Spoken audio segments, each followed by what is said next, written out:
Welcome back to Guided Hacking, and today I want to show you my top 5 IDA plugins.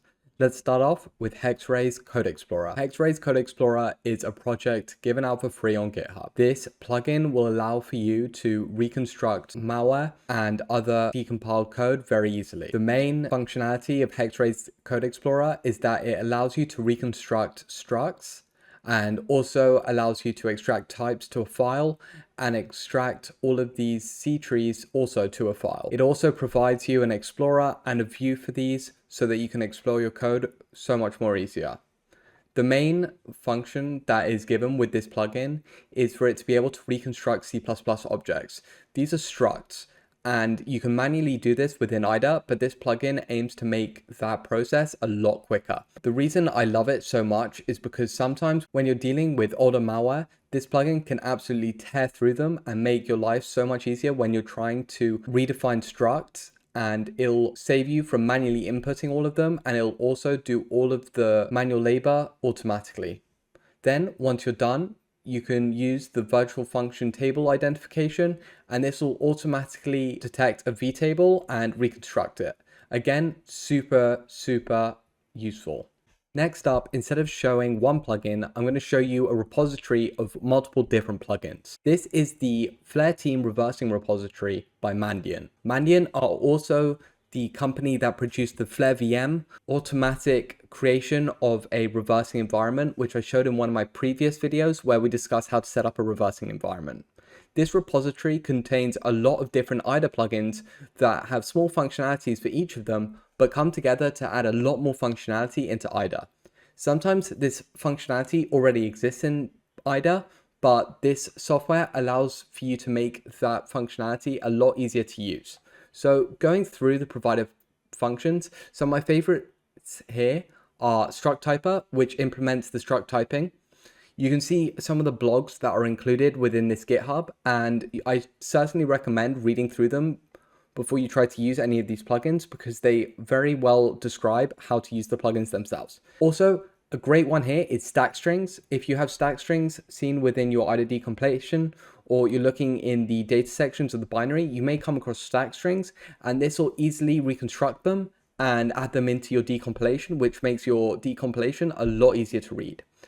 Going on, we also have my absolute favorite in this repository, which is MSDN and annotations. We all know that malware will import from all kinds of Windows libraries, and sometimes it's just such a pain to go through and look at what those imports do.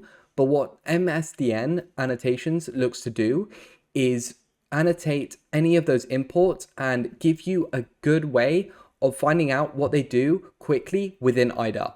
So you don't have to Google and you don't have to search around to find exactly what they do. It'll also reconstruct the function that's using it so that all of the arguments and all of the decompilation is correct, which will save you so much time instead of manually annotating and understanding what types used when the function is called and so on. I really recommend all of the plugins within this. IDA is not always used for malware analysis. Sometimes it's also used for exploit development. And a good way of getting into exploit development is patch analysis. You use patch analysis by looking at an old version of software and then a new version of software which is patching out an exploit. This way you can compare the code and see how they patch something, which will lead you to understand more of how the exploit is achieved. Well, you can always use things like bindiff and so on, but it gets difficult when you want to make the use of IDA easily. So that's where Diaphora comes in. Diaphora allows you to do a binary diffing technique on two different binaries. It also allows you to see some of the different changes within the pseudocode output of HexRays and also in the IDA decompilation itself, which makes your time reversing so much more easier. For all the malware reversers out here, this can also be used when a malware is updated and you can see how malware has changed. It's also very useful to check two different binaries and see how two binaries may differ from each other and where certain configurations in the binary might change. Next up is HashDB from the team at OpenAnalysis. OpenAnalysis are absolutely amazing. They create the Unpack Me website, which I showed off in one of my previous videos, the top 5 websites for reversing, and here they are with another banger. HashDB is a great plugin which will look at the hashing algorithms used to hide imports and other such things within malware. And then it can look at these hashing algorithms, create a repository of them, and then when you're reversing your malware, it can detect them and replace some of the functions and the hash imports with the correct imports.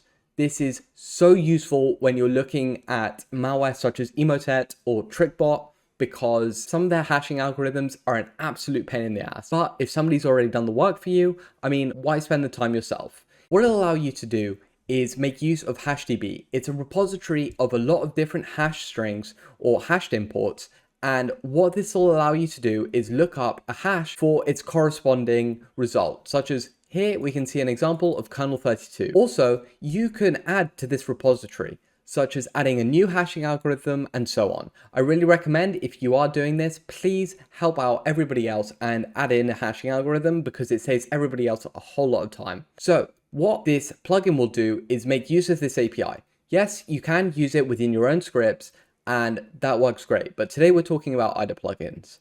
So what you're going to do is you're going to install it in IDA, you're going to set it all up, and then you're going to import from it, and it'll allow for you to do the HashDB hunt algorithm.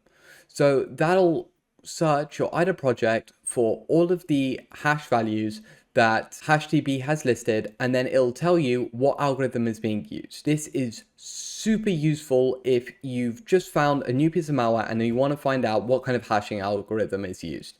It'll also allow for you to do dynamic import address table hash scanning, which will allow you to scan dynamic imports for hashes. This allows for you to also resolve all kinds of dynamic import address tables with the correct hashes, so that if a malware is using any kind of anti-reversing methods, this should help you. I really recommend this tool, and shout out to Open Analysis. Last, but certainly not least, is Ret Sync. If you've watched my videos, you know I absolutely adore Ret Sync. Ret Sync is a very easy plugin to understand. All it does is synchronize your IDA decompiler and your debugger. Of course, IDA Pro does have a debugger built in, but sometimes you want to use the functionality of other debuggers, and this is where you use this plugin.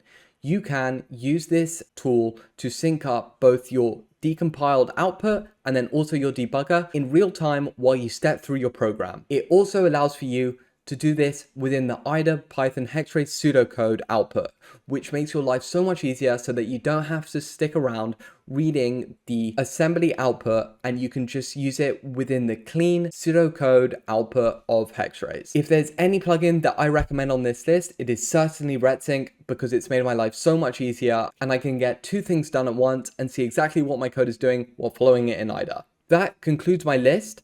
And thank you so much for watching. I hope at least one of these plugins will make your life so much easier. And until the next video, goodbye.